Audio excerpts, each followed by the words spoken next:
Adam. Hey, Hey, congratulations for Hellraiser. thank you, Gig. Thank you. I appreciate you saying that. I'm excited about it. I know. I think last time I talked to you, it was that for that series, everything's going to be okay. And Yeah, when I heard about Hellraiser, I was like going, yeah, everything's not going to be okay. different genre. It's actually funny because the overlap of journalists for that show are like non-existent. So it's like funnier in this like sort of center Venn diagram here. And I very much appreciate you seeing both ends of the spectrum. Thank you. Most excellent. Well, Adam, let's ask that obligatory question. What initially attracted you that you wanted to do this, come into this Hellraiser reboot, remake, or whatever this is? Yeah, well, what initially attracted me to Hellraiser was I love, well, first and foremost, I love horror. So just like generally, I was like down because I think it's been something that I was very like into growing up, and it was sort of like a fun escape for me, kind of like just like every year, and it gave me kind of this comfort. And so, and then I guess to that point, I'd be watching these AMC Horror Fest sort of like reruns that they would have of like old like movies, and they would show Hellraiser on there. And then that was probably my first introduction to sort of the franchise. And then, yeah, and then getting reintroduced to it, it was like so cryptic at first because they didn't want to send out the script because it's like very like sort of sacred IP, and they don't want it getting out. So it was fun kind of getting to like piece together what was going on from like looper videos, and then like also just like trying to watch the movies again to like get an idea. So it was very helpful once we actually got the script, because then I felt like I could like, sort of take it and run. But yeah. What about Hellraiser, in your opinion, that probably freaks people out? Ooh, I feel like it's the sort of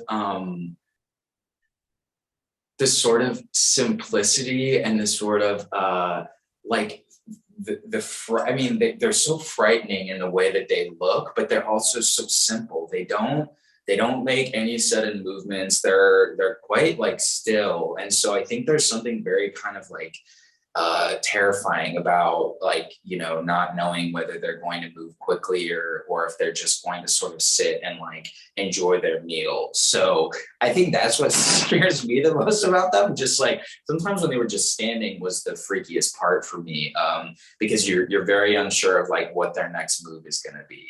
So yeah, for me that's the end of just their visit. They're just terrifying too to look at.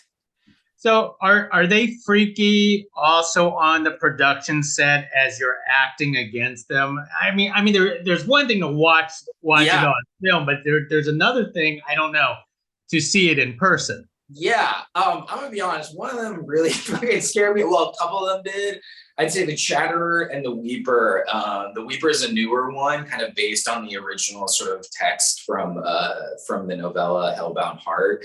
And she just like was very still. You couldn't see her face at all because hers was pretty much all obscured by prosthetics, and she didn't talk much either, but when she did, it was like very powerful because she's able to sort of like access these like sort of like bass tones, and it was like just very like you knew her in real life, but like once she was in that costume, she was just in it.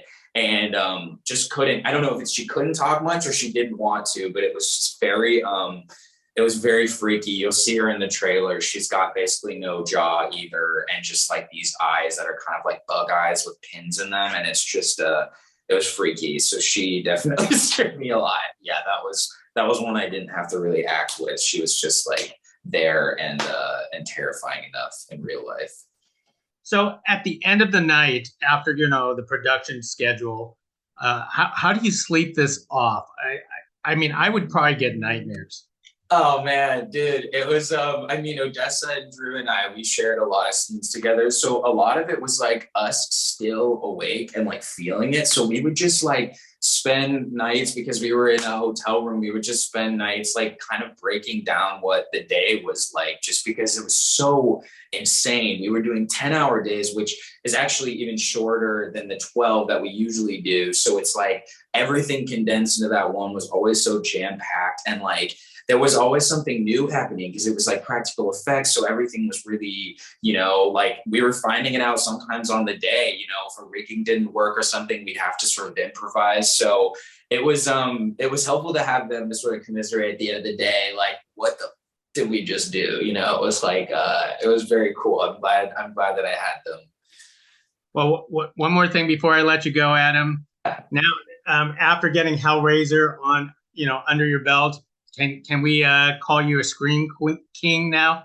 Ooh, I'd say queen too. I mean, I don't know if you saw that trailer, but so I'll take it. I'll take it. I mean, I feel like very blessed that my screen made it into that trailer. So yeah, well, I guess apparently not the YouTube one because we got censored in that one. But if you see that OG trailer, I'm screaming in that one. So yeah, I'll call myself a scream queen.